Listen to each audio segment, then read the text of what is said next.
70 بلکہ 80% تشہیر کی خاطر، اپنے آپ کو مشہور کرنے کی خاطر لطیفہ، کسی کے پیچھے پڑ جانا، کسی کو برا بھلا کہنا، ایک نیا مسئلہ کھڑا کر دینا، اور اس کے پیچھے راز کیا ہے؟ پوری دنیا میں مشہور ہو جاؤ۔ مشہور تو ایک بندر ہے، وہ اگر کوئی اچھا کام شروع کر دے، بندروں والے کام سے ہٹ کے اگر وہ انسانوں والا کام شروع کر دے تو ایک دن میں مشہور ہو جائے گا، دیکھو جی فلاں بندر جو ہے نا وہ کیسا کام کر رہے ہیں۔ تو یہ کوئی دین کا کام نہیں ہے کسی پہ کیچڑ اٹھانا۔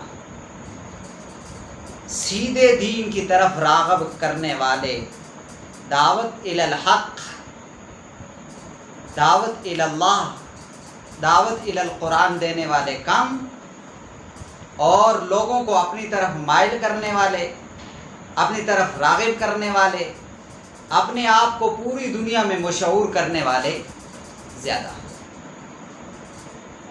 یہی وجہ ہے کہ ان کے اس کام سے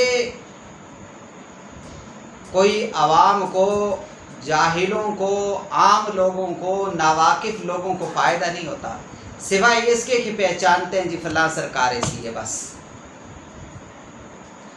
اگر اس کو چھوڑ کر کے وہ صرف اللہ کی رضا کی خاطر دعوت دیں، لوگوں کی نماز ٹھیک کروائیں، لوگوں کے اخلاق ٹھیک کروائیں، لوگوں کے معاملات ٹھیک کروائیں، لوگوں کے لین دین کے معاملات ٹھیک کروائیں، رہنے سہنے کے مسائل ان کو بتلائیں، جھگڑا، فسادات، غیبت، چغلی، بدنظری اور جتنے بھی برے برے حرکات اور کام ہیں، ان سے ان کو ڈرائیں، ان سے ان کو بچانے کی سوچیں، تو یہ بہتر ہے اس سے کہ صرف تشہیر کی خاطر وہ طرح طرح کے لطیفے سناتے تھے، یا کسی کو برے القاب سے پکارتے پھرے، یا کسی کو برا بھلا کہتے رہیں۔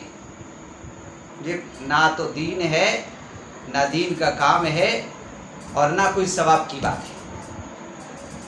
اور مشہور ہونا کوئی کمال کی بات نہیں ہے، غیر مسلم تھوڑے مشہور ہیں۔